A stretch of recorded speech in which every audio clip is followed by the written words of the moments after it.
Good morning. Happy Sunday. Welcome back to Open Pagan Church. Right here.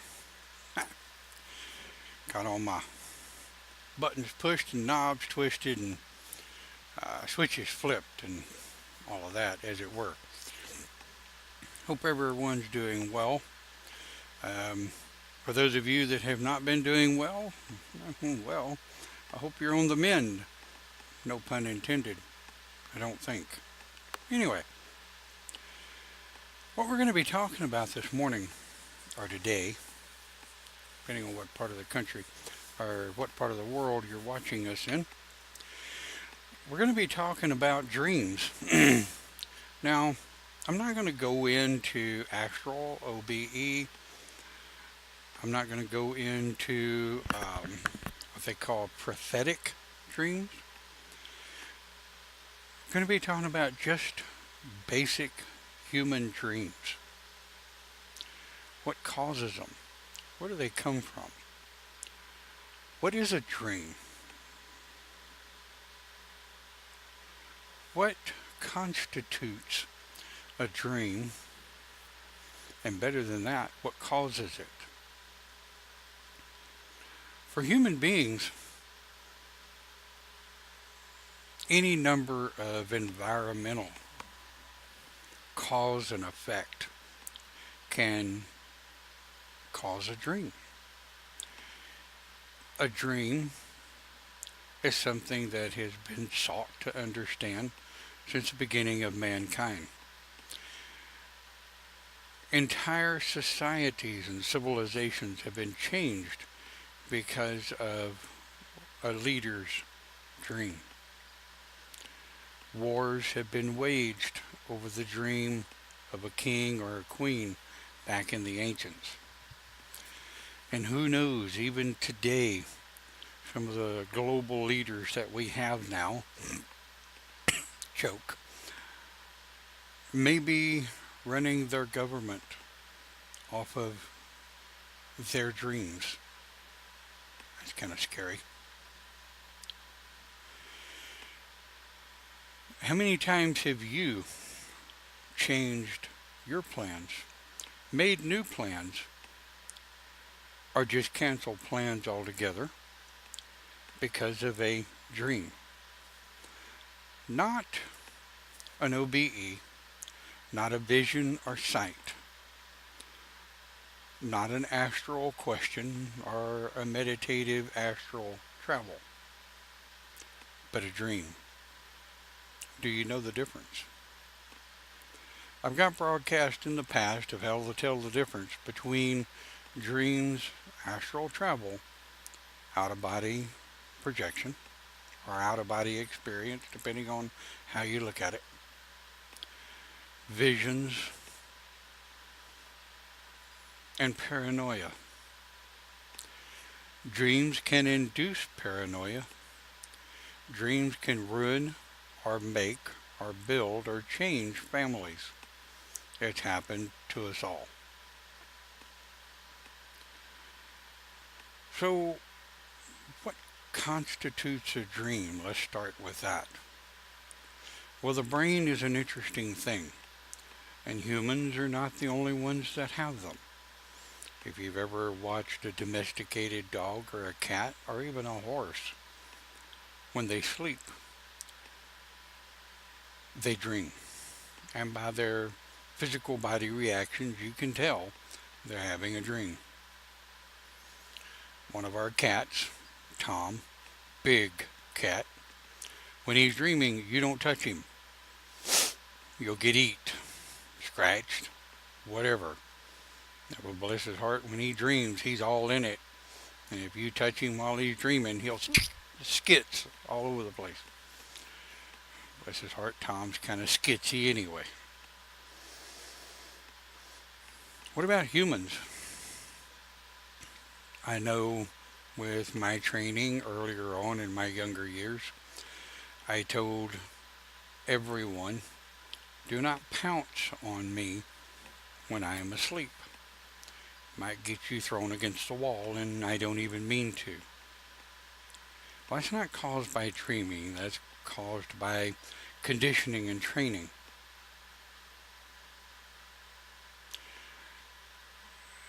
Those of us that have woken up in a cold sweat from a dream, feeling like you've been in a battle, it's not necessarily a dream. I'm not going to go into that. But what constitutes a dream is when the human mind has experienced something, the eyes have seen something, the ears have heard something, or the nose has smelled something. Maybe something as simple as a passing smell triggers a memory in your head. You may not even think about it that day. It may just be a busy day where you're going about your business, not even thinking about it. But your subconscious mind stores it. It dwells on it. And then when you lay down that night to go to bed or even a nap during the middle of the day, excuse me, you dream. And you may be dreaming about something that has absolutely nothing to do with reality. And herein lies the scary part that I'll be covering a bit later. The dream condition, where we wind ourselves up over something that has nothing to do with reality. I'll be talking about that a bit later.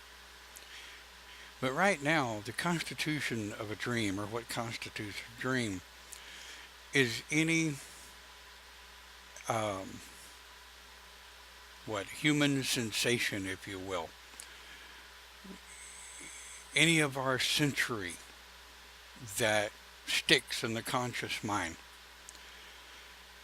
We may pick up something that reminds us of something else for some reason, and all of a sudden it's stuck in the conscious mind.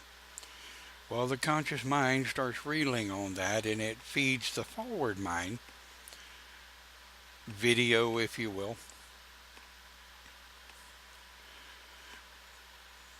people that have been abused in one form or a fashion.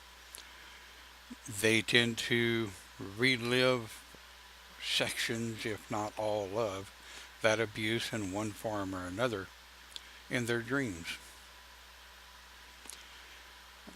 Those dreams also tend to perpetuate that negative behavior towards them, something they did to someone else that they feel guilty about, something that someone may have done to someone or said about something, or done that it may be illegal,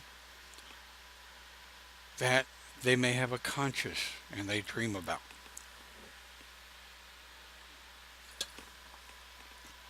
So what seems to be the key thing here about dreaming? Some specialists and some scientists and sleep experts say you have to have a conscience to dream. Some psychologists and psychiatrists say that evil people, people without a conscience, don't dream. On the contrary, I've done some research, and it has been proven through brainwave activity, through MRIs and CAT scans of people, that criminals, murderers, rapists, and what have you, do dream. They have scientific proof of it. But those of us everyday people just out here trying to make a living, what shapes our dreams? Well, I talked about earlier human senses, our sensory perception. There's that very dangerous word, perception. Interpretation. The way we interpret or perceive the world around us has a lot to do with our dreams. There may be something completely harmless happen. We may see something happen during the day that is completely benign, completely harmless, not anything to anyone. Something in our mind triggers, and it may bother an individual. And in that bothersome thought process, we may find ourselves dreaming on it that evening. So, what does that perpetuate? Well, the term nightmare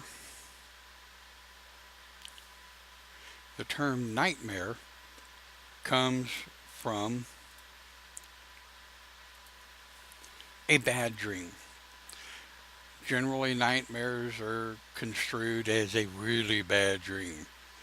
One that wakes you up crying, or one that may wake you up angry. One that you may have trouble waking up from that you're so wrapped up in you just can't seem to pull out of it. Nightmares are very prominent, mostly, in children and some adults that watch a boatload of horror films. I can tell you when I was younger, I was just as crazy as any other young person when it come to horror films. I found myself going to the drive-in movies. Sorry, I got something in my eye, other than my eyeball, that obviously does not belong. Yes, I'm showing my age. We actually had a drive-in theater when I was younger. Admittedly enough, sometimes we didn't always watch the movie. Won't go down that road. But I went and saw everything from the original Friday the 13th to the original Carnival. I went and saw everything from Chainsaw Massacre.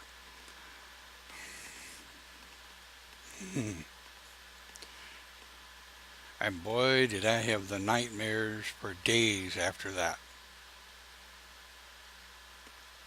But then again, when I was in my teens, I was 10 foot tall and bulletproof.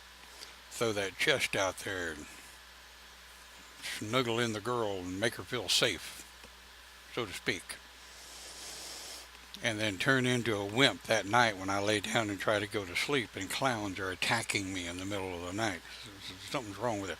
Something's got to be wrong with a psychological thing that wants to go see horror movies because you know damn full well you're going to dream on them and have nightmares. I don't watch horror films anymore for that reason. Well, then there's this thing called dream magic. Now, most of my viewers are pagan. Some are not. Pagans have an affinity for magic, energy, manipulation of energy, which is what magic is. Some members of the pagan community use dream casting, dream spells, if you will, to get into other people's heads, to force them to dream about things they may not normally dream about. Now, I figured I would speak on this for just a moment or two, because I've seen it to be real. I've experienced it myself, both cast against me, which I thought was rather funny, and cast against others, which I thought was quite pathetic.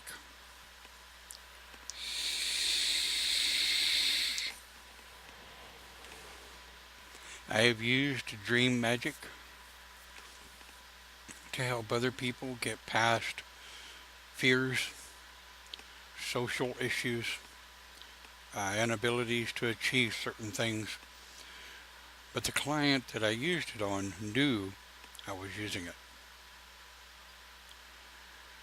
Now, I don't want to get into the whole shamanic thing, because in Open Pagan Church we try to keep it universal. And then there's the whole thing of faith dreaming. Yes, faith dreaming.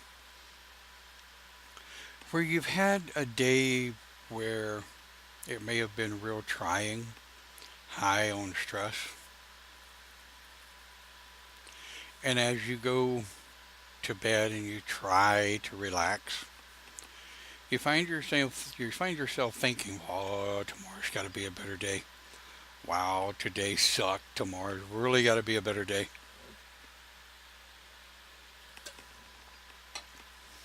So you find yourself replaying the day and asking whatever deity you follow to please make tomorrow a better day.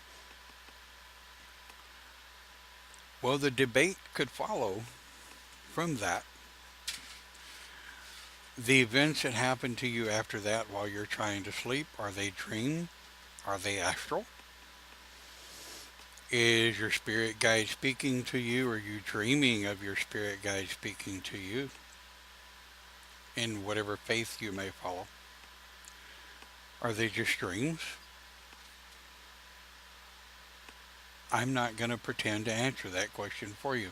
That's a question you have to answer yourself. Dream magic, I will say, can be, and in most times is, very dangerous.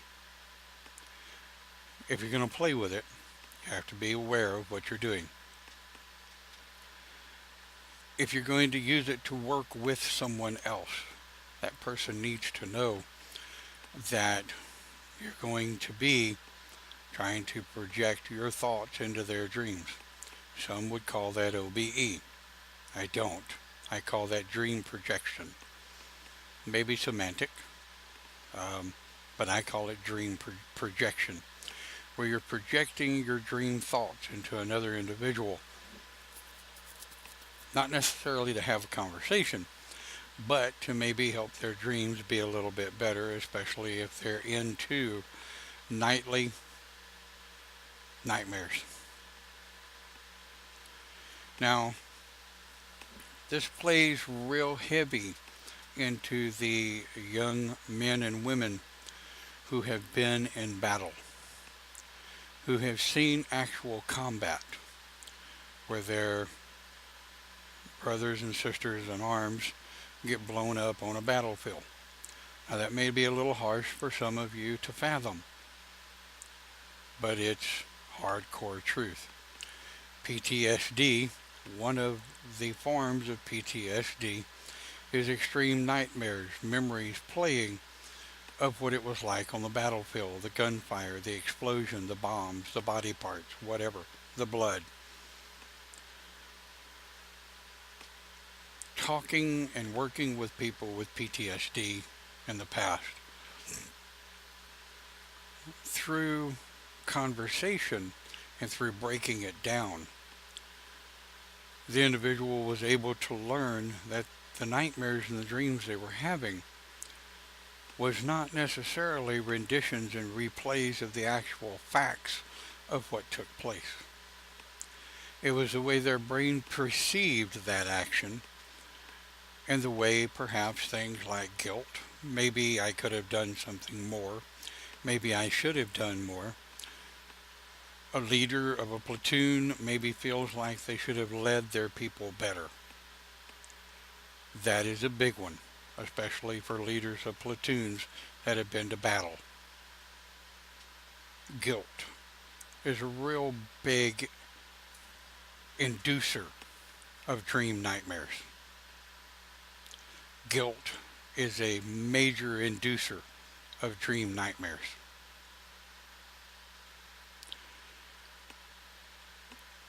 So let's kind of switch gears.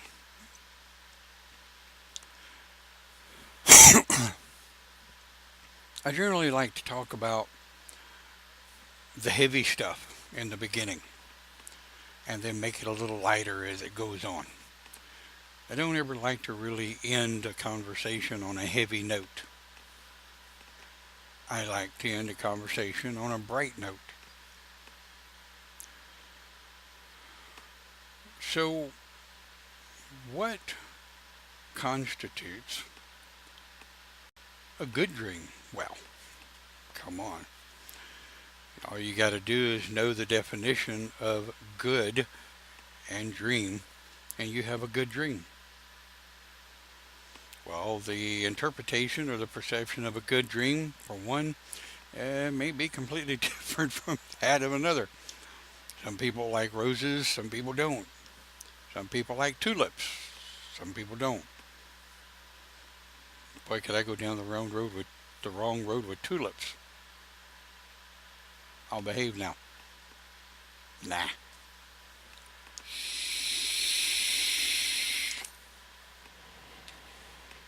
Let's take a dream I had the other night. It's kind of funny, really. I dreamt that myself, my wife, and my daughter were superheroes. We went out and fought the bad guys.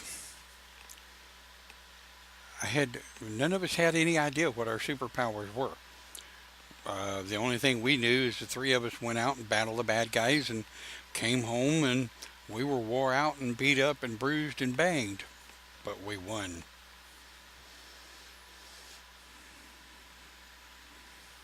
What does it mean?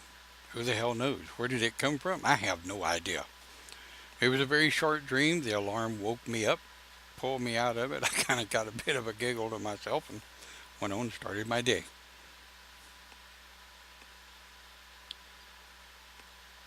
So, the constitution of a good dream, of a happy dream, is something that obviously makes you feel good. Maybe feel good about yourself or your family or a relationship or, one of your animals or whatever, job, you know.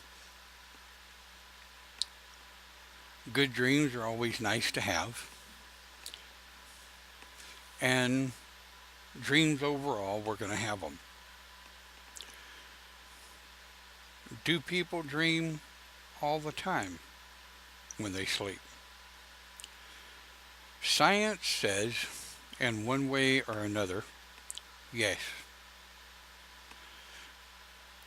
If you look at the science of dreaming, humans dream from the point in which they reach REM, rapid eye movement, all the way to the point where they either wake up or something or someone, like an alarm, wakes them up.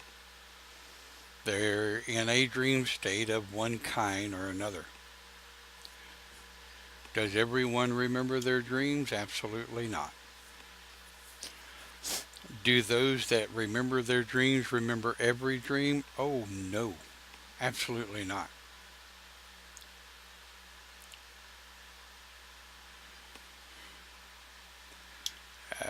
Says the average person dream about 3 dreams a night. Well, that could be true.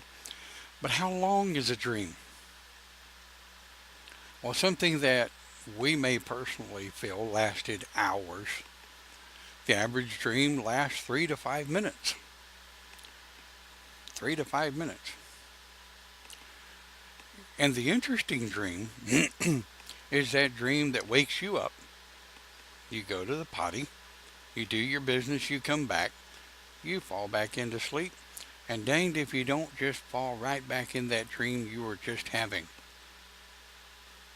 Those are rare, but they do happen.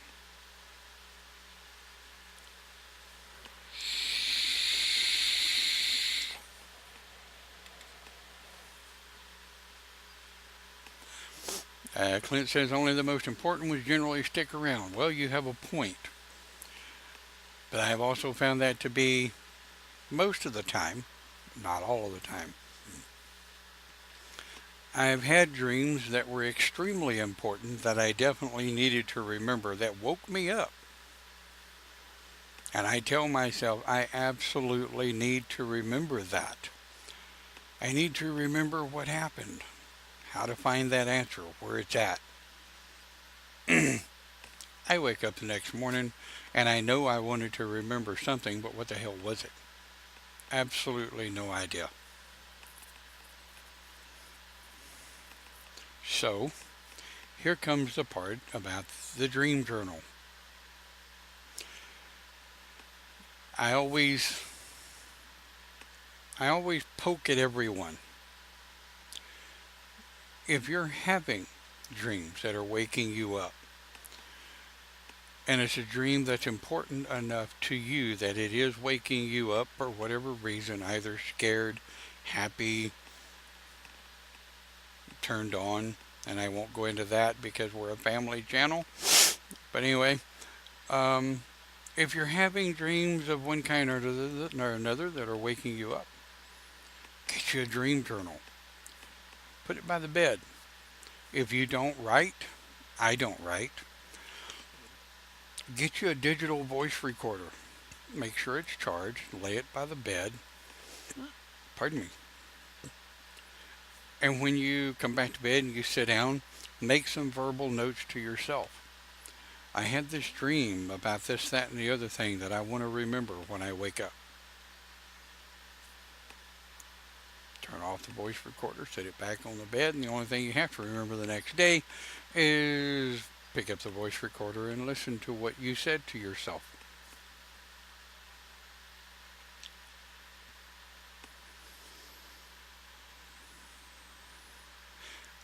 Yes. Jake says he's had dreams, and then the story continues. Yes. There are cases where people have had dreams that may start one night and just keep perpetuating themselves as the nights go on.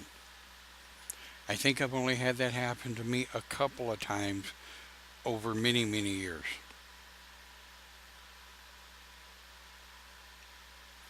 What about dreams that make you physically hurt? Those are common. Sometimes dreams, now I'm not talking about astral travel, I'm not talking about where you have put yourself in the astral for physical training. I am talking about just dreams where you've woken up the next morning very, very sore. Now there's a couple of different schools of thought on that. Okay? So let's think about this for a minute. These are dreams that have a physical input on the human body, right? Bruises, sore muscles. So here's some of the things we think about.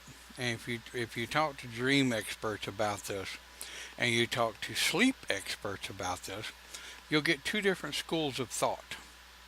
So let's go with the dream expert school of thought to begin with. Number one, you are manifesting your dreams in a physical architecture.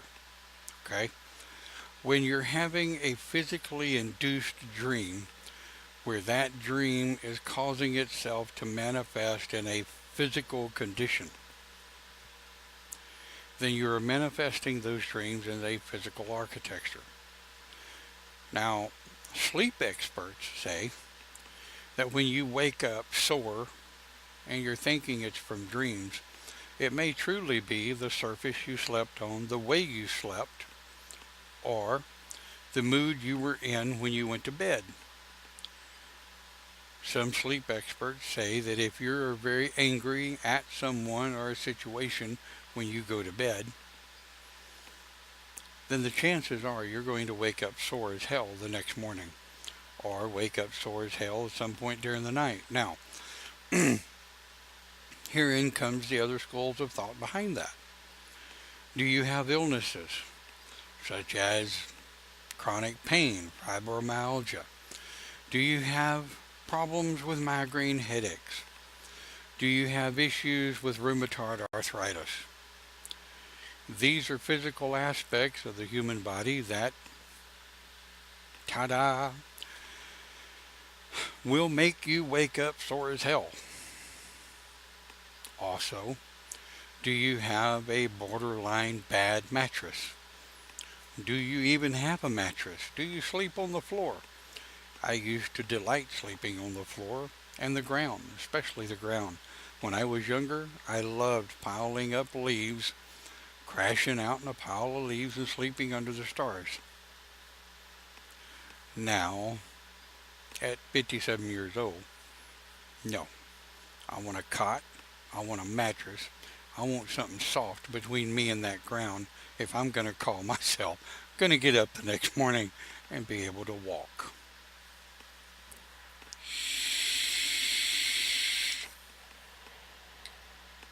So the physical manifestation of dreams is very real. I've experienced it. I know that Cindy, the one that asked the question, has experienced because we've talked about it. Others of you that have experienced it that we may not have talked about it with, it's very real. It does happen. Like I say, there are multiple schools of thought on it. One, the dream causes the manifestation. Others, the sleeping conditions, noise, excessive noise, um, cell phones and devices turned on while you sleep that get in your head, televisions turned on, radios turned on, televisions turned on especially is a problem because TV shows that may play while you're trying to go to sleep and you think you want it on in the background for noise, those TV shows will get in your psyche, it'll get in your head and have a play on your dreams and actually never really allow you to enter REM sleep. That has been studied and has been to be a proven fact. There have been other cases that I've seen where people that will fall asleep during a movie, been there, done that, will wake up with aches and pains of a battle that happened during the movie, and that sucks because you weren't even in the battle. But the battle took place in your psychological mind because it's what your ears picked up on while you were trying to sleep.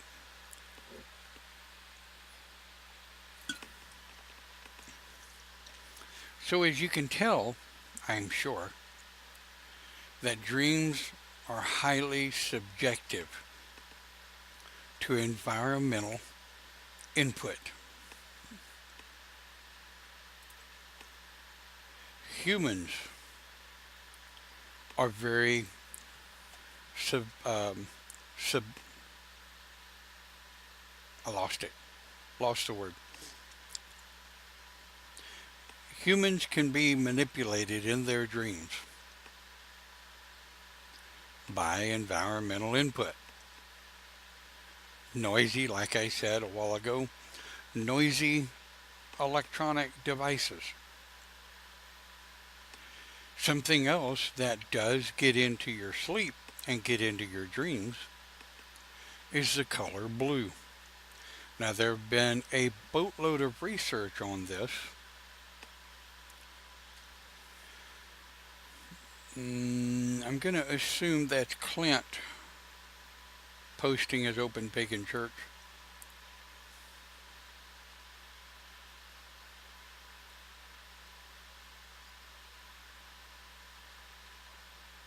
Yeah, well, it was Camille. Oops. Okay. True.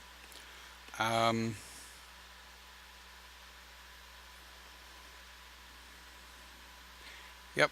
Basically, she's saying the same thing I did. The dream overcoming the body, manifesting itself as a physical condition. I do know that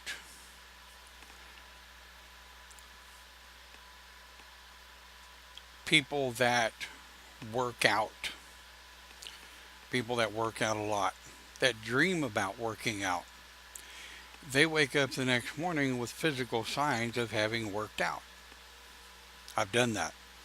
Back when I was a workout instructor 100 years ago, and in a whole lot better shape than I am now, I dreamed a lot about working out, being in good shape, different types of exercises.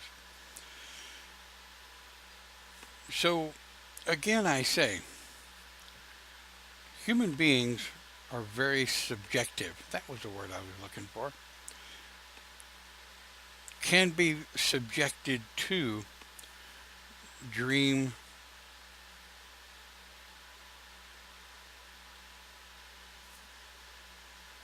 manifestation by physical input, by our senses picking something up.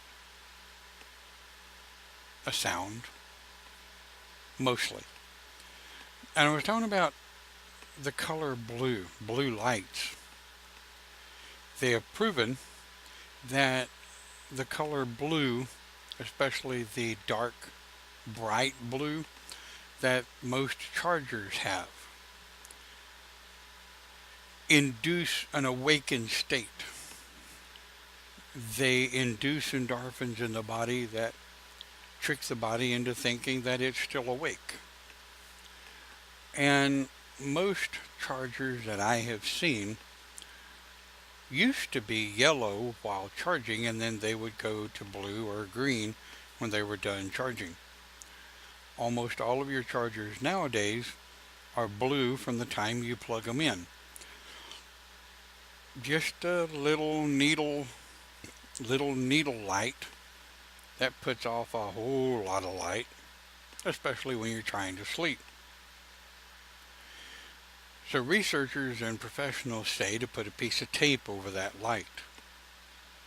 And if you have to sleep with a electronic device, like myself, I'm on call a lot for my job. If you'll take your phone and flip it over, I know if you have an Android, there's an option in the Android that puts it on vibrate when you flip it over. Well, with me being on call, I can't have my phone vibrating. I have to hear it when it goes off. I have a very disturbing loud noise when a text comes in for the ringtone, a text or a call comes in from my job. I have set that ringtone to something that I find rather disturbing that will wake me up. And sometimes my phone gets in my dreams. Luckily, over the years, I've learned to get past it. But the blue light background of the phone, the blue lights that you may have around your house or in your bedroom affect your condition of sleep, how good you sleep. The color of your bedroom can also induce dreams.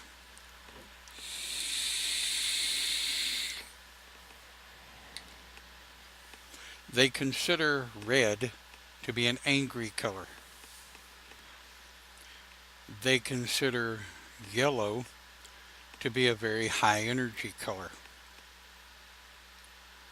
They consider blue to be an awakened state color. Now, I'm not talking about things like sky blue or stuff like that. I'm talking about the deep, dark, bright blue. And I can't pick anything up that would have that blue on it, but I'm sure you know what I'm talking about. So when you plug your phones in and you charge them, I don't know if you notice it or not. Oh, that's wicked. Bits of my phone is invisible, but you can see the blues that are sticking out, right? Even though the bits of green are invisible, the bits of blue that stick out are the bits of blue that can keep you awake.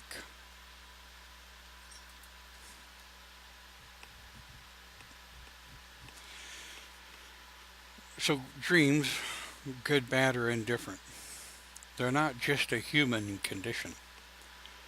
They're an animal condition.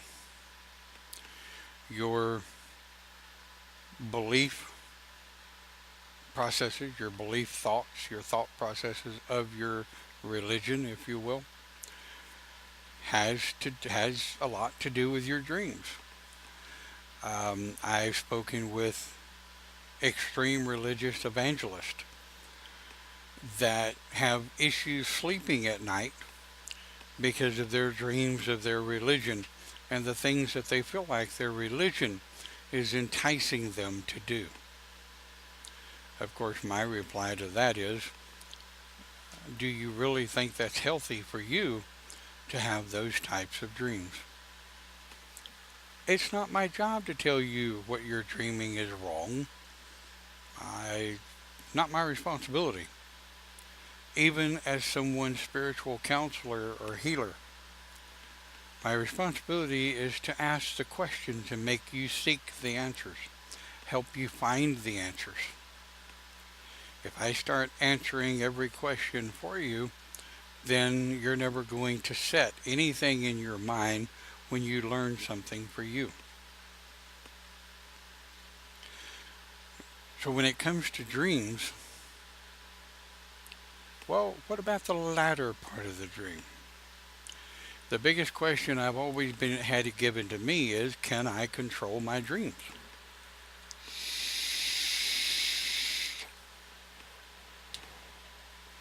Of course you can. The human mind is the most powerful supercomputer on the planet at the moment. Of course, technology keeps going like it is.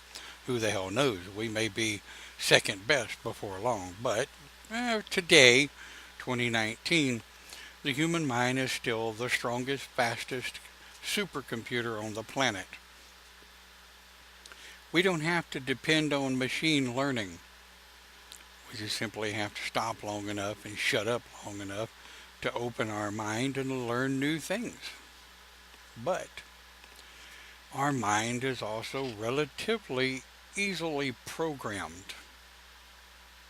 Now, some of you may come off going, I can't be programmed. I'm all this and I'm all that. Nobody's going to program me to do anything.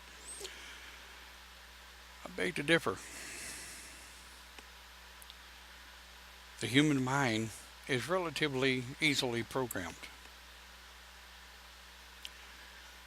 Do you know in Texas, in 2004, I don't know about now, but in 2004, written in the Texas minister law, the law of ministry, there is an actual paragraph where it is deemed illegal for any religious leader to deprogram society programming of an individual. Yes, yeah, that's real. We read it, we laughed at it, and we read it again. Well, if that's the case, every damn preacher, minister, or priest in Texas is breaking the law. Stupid shit. Sorry. Family channel. Shouldn't cuss. But your religion has a lot to do with what kind of dreams you have. Yes, work situations program us all the time. I know that my job does have a lot to do with some of my dreams.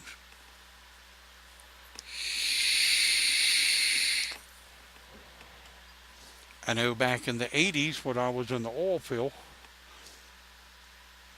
I hadn't learned a whole lot about dreams. I hadn't learned how to control the connection of my dreams to my physical body. And I was the world's worst. More than once, my wife of the time would tell me, you need to quit doing your job in your sleep. I'm like, wait, what? Yeah. She said most of the night, and anybody that knows anything about workover rigs knows, that essentially if you're a floor hand, when you're coming out of the hole with pipe, and your job is to work the elevators because you've got a tong hand over here, you've got a brake man over there, and your job is to work the elevators and the slips. You're not going to go into what all that shit is. But when the pipe comes up and it stops and sets the slips, you have to let your hand slide on the pipe while the tongs are backing it out, because you got to catch that pipe, because there's 60, 80, sometimes 100 foot of pipe above you. You got to take that pipe, you got to stand it back on the rack, and you've got to guide that pipe as it goes down between the other pipes. There were a number of times my wife at the time said I was doing that in my sleep. Pipe would come up, catch the slips, grab the pipe, nod the tongue man backs it out, catch the pipe, stand it back, get the hand ready for another one. She said, you would do that 4, 5, 6 times a night. Luckily, the job I have now mostly is using a keyboard and a mouse. That thing. Luckily, the job I have now is not as physical. Probably a good thing. So yes, work situations do program human beings a lot. And that program does manifest itself in dreams. So we're 16 minutes past the hour. So I want to give you some recommendations about your dreams. I want to give you some ideas and thoughts that might help you with your dreams to better control them, if you will.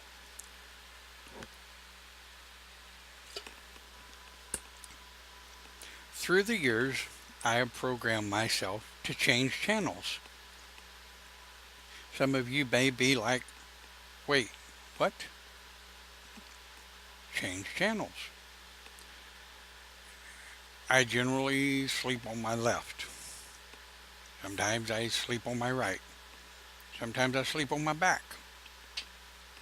But whatever direction I'm sleeping, I have reprogrammed myself through the years that if I don't like where my dreams are going at the moment, I can tell my brain, change channels, I don't like that dream, and I will physically flip to the other side. It's a internal programming that I've spent years doing to myself. And the dream will invariably change. I've also come to understand that you can control your dreams.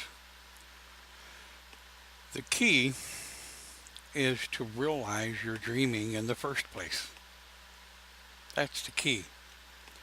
The human mind doesn't want to admit something else is controlling it. And the human mind does not want to admit that what it's seeing is not real. What it's seeing is an interpretation of events, smells, sight, hear, whatever, that has induced this event that the dream is, that the mind is manifesting. So you can train yourself to realize a dream. Now, school of thought is a dream is black and white, astral is living color. Well, over the last 15 years or so, I have learned that some people do dream in living color. Well, so you can't go there anymore. But a dream can be controlled. The astral, not so much.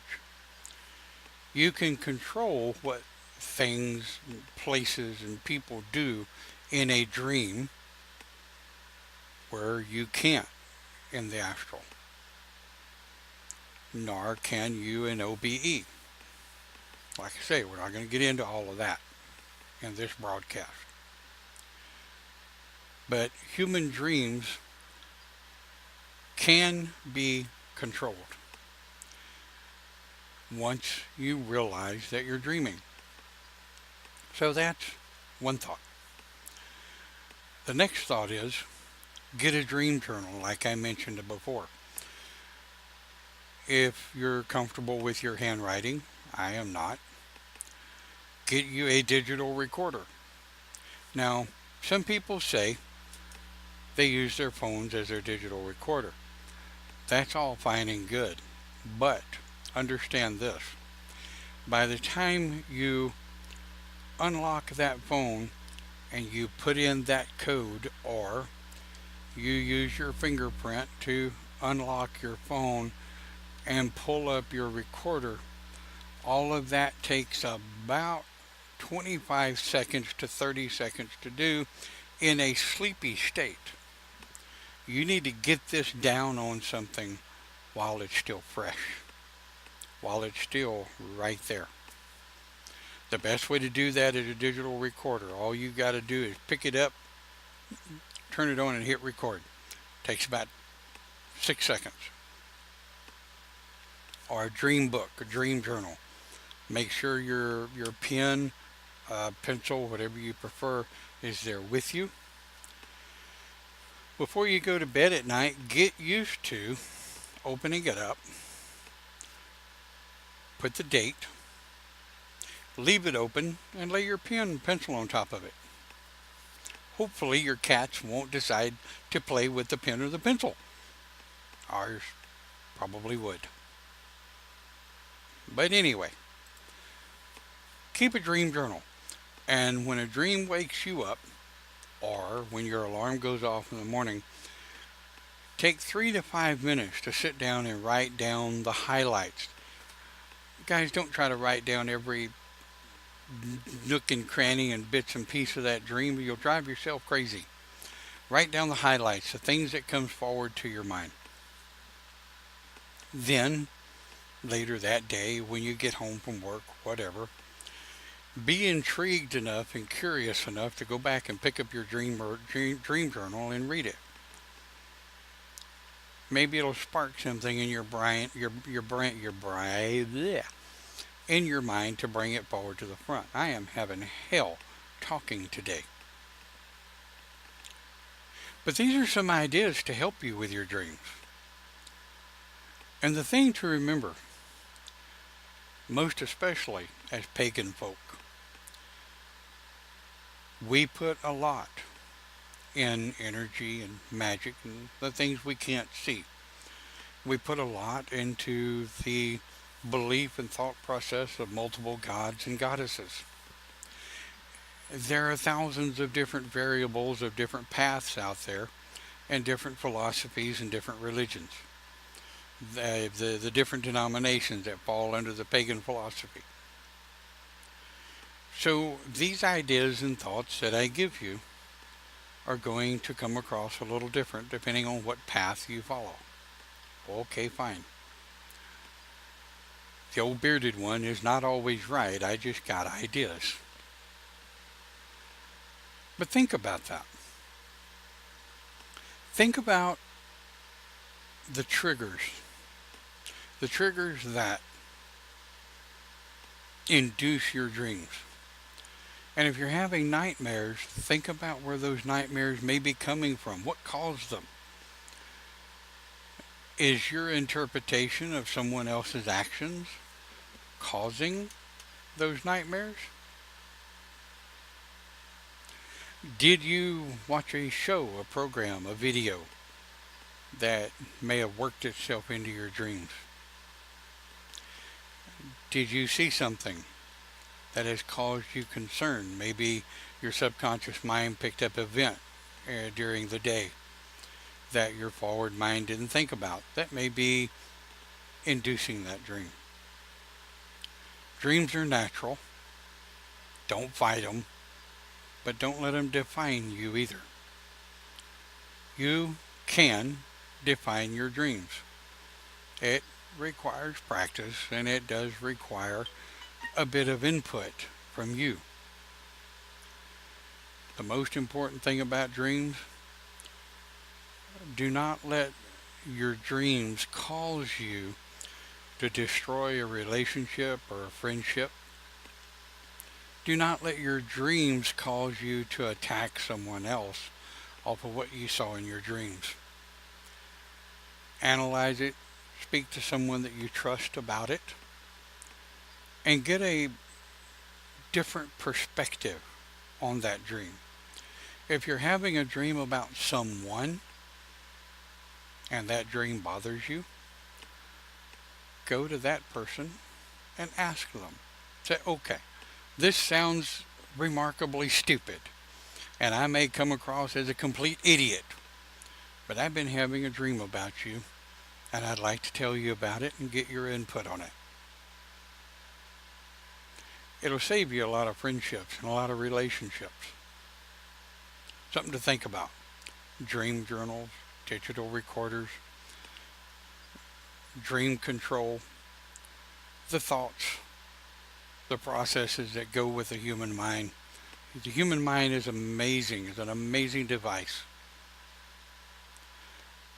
Don't let it and its dreams control your day-to-day behavior.